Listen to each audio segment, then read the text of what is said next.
Dear student, Harshu classes के अंतर्गत आज मैं आप सबों के बीच एनसीईआरटी सीरीज़ के तहत चल रहे सीरीज़ का क्लास 7वां लेकर आया हूं, जहां आपको हमेशा की तरह 50 अति महत्वपूर्ण प्रश्नों का संग्रह मिलेगा।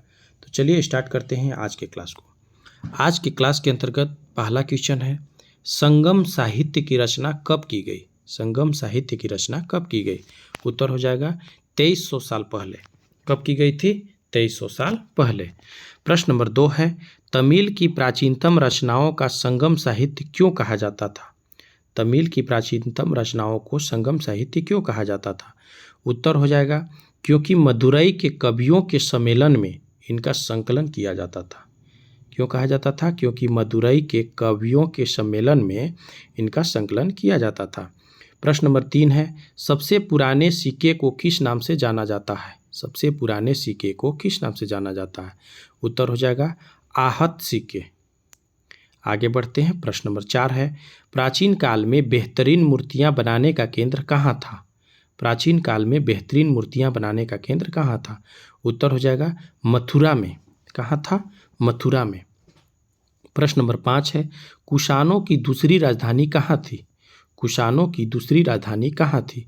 उत्तर हो जाएगा मथुरा। कुषाणों की दूसरी राजधानी कहाँ थी? मथुरा।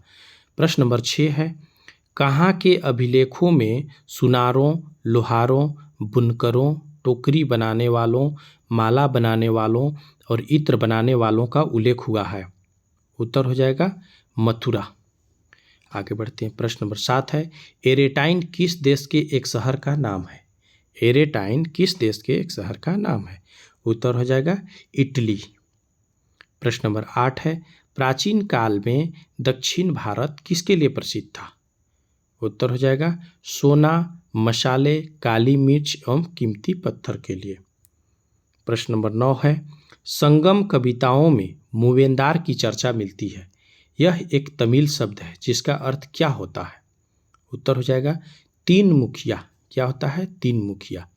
प्रश्न नंबर, इसके अंतर्गत नोट हम पढ़ेंगे यहाँ पे, इसका प्रयोग 3 शासक परिवारों के मुखियाओं के लिए किया गया था। ये थे चोल, चेर और पांडे, जो करीब 2300 साल पहले दक्षिण भारत में काफ़ी शक्तिशाली माने जाते थे। प्रश्न नंबर 10 है, पांड्यों की राजधानी कहाँ थी? उत्तर हो जाएगा मदुरई। कहाँ थी? मदुरई। प्रश्न नंबर 11 है, भारत के किस हिस्से में सातवाहनों का प्रभाव था? उत्तर हो जाएगा पश्चिमी भारत में। किस हिस्से में था? पश्चिमी भारत में। प्रश्न नंबर 12 है, सातवाहनों का सबसे प्रमुख राजा कौन था? उत्तर हो जाएगा आपका गौतमी पुत्र सातकर्णी। कौन था? गौतमी पुत्र सातकर्णी। प्रश्न नंबर 13 है, दक्षिणा पथ का स्वामी किसे कहा जाता था? उत्तर हो जाएगा सातवाहनों को। किसे कहा जाता था? सातवाहनों को। प्रश्न नंबर 14 है, किस सातवाहन शासक ने पूर्वी, पश्चिमी तथा दक्षिणी तटों पर अपनी सेनाएं भेजी थी? उत्तर हो जाएगा श्री सातकर्णी ने। किसने भेजी थी? श्री सातकर्णी ने। प्रश्न नंबर 15 है, सिल्क रूट पर नियंत्रण रखने वाले शासकों में सबसे प्रसिद्ध कौन थे? सिल्क रूट पर नियंत्रण रखने वाले शासकों में सबसे प्रसिद्ध कौन थे? उत्तर हो जाएगा कुषाण। कौन थे? कुषाण।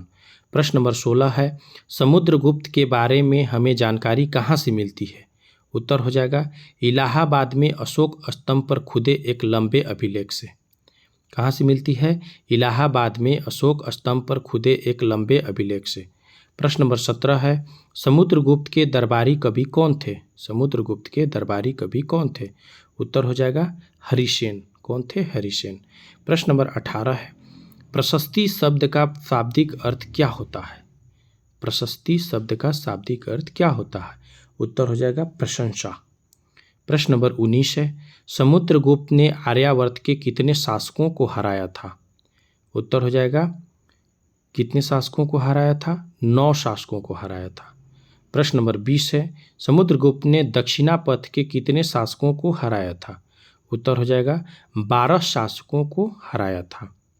प्रश्न नंबर 21 है, इलाहाबाद का पुराना नाम क्या था? उत्तर हो जाएगा प्रयाग। क्या नाम था? प्रयाग, जो वर्तमान में प्रयागराज के नाम से जाना जाता है। प्रश्न नंबर 22 है, विक्रम संवत की शुरुआत कब एवं किसने की? उत्तर हो जाएगा 58 ईसा पूर्व में गुप्त राजा चंद्रगुप्त द्वितीय ने शुरुआत की थी। प्रश्न नंबर 23 है, इसके अंतर्गत हम एक नोट पढ़ेंगे। शकों पर विजय के प्रतीक के रूप में इस संवत की स्थापना की तथा विक्रमादित्य की उपाधि भी धारण की थी। प्रश्न नंबर 23 है, समुद्रगुप्त की मां कुमार देवी किस वंश की थी? किस वंश की थी? उत्तर हो जाएगा लिच्छवीगण की थी। आगे बढ़ते हैं। प्रश्न नंबर 24 है, गुप्त वंश के पहले शासक कौन थे? गुप्त वंश के पहले शासक कौन थे? उत्तर हो जाएगा चंद्रगुप्त। इसने महाराजा धीराज जैसी बड़ी उपाधि धारण की थी। आगे बढ़ते हैं। प्रश्न नंबर 25 है, राजा हर्षवर्धन के दरबारी कवि कौन थे? उत्तर हो जाएगा बाणभट्ट। कौन थे? बाणभट्ट। प्रश्न नंबर 26 है, राजा हर्षवर्धन की जीवनी हर्षचरित की रचना किसने की थी? उत्तर हो जाएगा बाणभट्ट ने। किसने की थी? बाणभट्ट ने। प्रश्न नंबर 27 है, चीनी यात्री स्वयं त्सांग किसके दरबार में आया था? उत्तर हो जाएगा हर्षवर्धन के दरबार में आया था। प्रश्न नंबर 28 है, अपने विजय अभियान के दौरान हर्षवर्धन नर्मदा नदी को पार कर दक्कन की ओर आगे बढ़ने की कोशिश की तो उसे किसने रोक दिया था? उत्तर हो जाएगा चालुक्य नरेश पुलकेशिन द्वितीय ने। किसने रोक दिया था? चालुक्य नरेश पुलकेशिन द्वितीय ने। प्रश्न नंबर 29 है, पल्लवों का राजवंश कहाँ से कहाँ तक फैला हुआ था? पल्लवों का राजवंश कहाँ से कहाँ तक फैला हुआ था?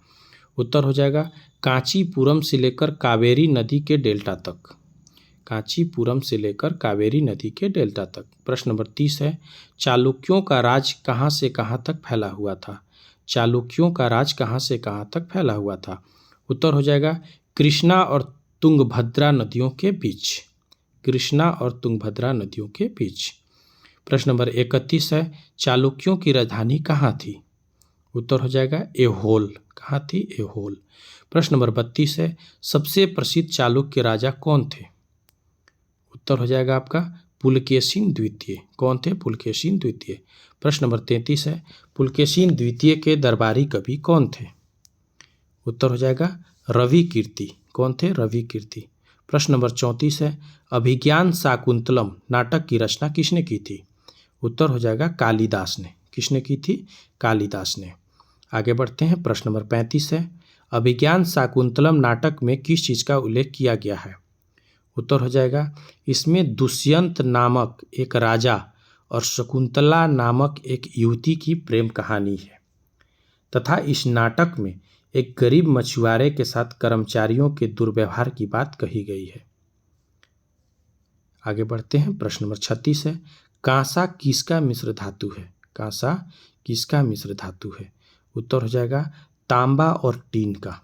तांबा और टीन का। प्रश्न नंबर 37 है, लौह स्तंभ कहाँ है? उत्तर हो जाएगा महरौली दिल्ली में कुतुब मीनार के परिसर में। प्रश्न नंबर 38 है, लौह स्तंभ की ऊंचाई कितनी है? लौह स्तंभ की ऊंचाई कितनी है? उत्तर हो जाएगा 7.2 मीटर। प्रश्न नंबर 39 है आपका, लौह स्तंभ का वजन कितना है? लौह स्तंभ का वजन कितना है? उत्तर हो जाएगा 3 टन। कितना है? 3 टन। आगे बढ़ते हैं। प्रश्न नंबर 40 है, लौह स्तंभ का निर्माण कब हुआ? उत्तर हो जाएगा 1500 साल पहले। प्रश्न नंबर 41 है, लौह स्तंभ पर खुदे अभिलेख में किस शासक का जिक्र है एवं वे किस वंश के थे? उत्तर हो जाएगा चंद्र नामक शासक का वर्णन है, वे गुप्त वंश के थे। प्रश्न नंबर 42 है, लौह स्तंभ को देखने के बाद आश्चर्य की बात क्या है? उत्तर हो जाएगा इतनी शताब्दियों के बाद भी इसमें जंग नहीं लगा है। प्रश्न नंबर 43 है, स्तूप का शाब्दिक अर्थ क्या है? स्तूप का शाब्दिक अर्थ क्या है? उत्तर हो जाएगा टीला। क्या है? टीला। प्रश्न नंबर 44 है, प्रायः सभी स्तूपों के भीतर एक छोटा सा डिब्बा रखा रहता है। इन डिब्बों में क्या रखे रहते हैं? इन डिब्बों में क्या रखे रहते हैं? उत्तर हो जाएगा डिब्बों में बुद्ध या उनके अनुयायियों के शरीर के अवशेष जैसे दांत, हड्डी या राख या उनके द्वारा प्रयुक्त कोई चीज या कीमती पत्थर अथवा सिक्के रखे रहते हैं। प्रश्न नंबर 45 है, सभी स्तूपों के अंदर रखे हुए डिब्बे को क्या कहा जाता है? सभी स्तूपों के अंदर रखे हुए डिब्बे को क्या कहा जाता है? उत्तर हो जाएगा धातु मंजूषा। क्या कहा जाता है? धातु मंजूषा। प्रश्न नंबर 46 है, प्रारंभिक स्तूप धातु मंजूषा के ऊपर रखा किस चीज का टीला होता था? उत्तर हो जाएगा मिट्टी का। प्रश्न नंबर 47 है, स्तूपों के चारों तरफ परिक्रमा करने के लिए एक वृत्ताकार पथ बना होता था जिसे क्या कहते हैं? उत्तर हो जाएगा प्रदक्षिणा पथ। क्या कहा जाता है? प्रदक्षिणा पथ। प्रश्न नंबर 48 है, प्रदक्षिणा पथ को रेलिंग से घेर दिया जाता था जिसे क्या कहते हैं? उत्तर हो जाएगा वेदिका। क्या कहते हैं? वेदिका। प्रश्न नंबर 49 है, सांची का महान स्तूप किस राज्य में स्थित है? उत्तर हो जाएगा मध्य प्रदेश में। इस क्लास का आखिरी और 50वां प्रश्न है, सांची स्तूप बनाने में लगे ईंटों का प्रयोग किस शासक के जमाने का है? उत्तर हो जाएगा अशोक के जमाने का। अगर आपको यह क्लास पसंद आया हो या मददगार हो तो वीडियो को लाइक कर चैनल को सब्सक्राइब करके बेल आइकन को अवश्य दबा लें ताकि जो भी अगली वीडियो अपलोड हो आपको ससमय नोटिफिकेशन मिलती रहे। धन्यवाद।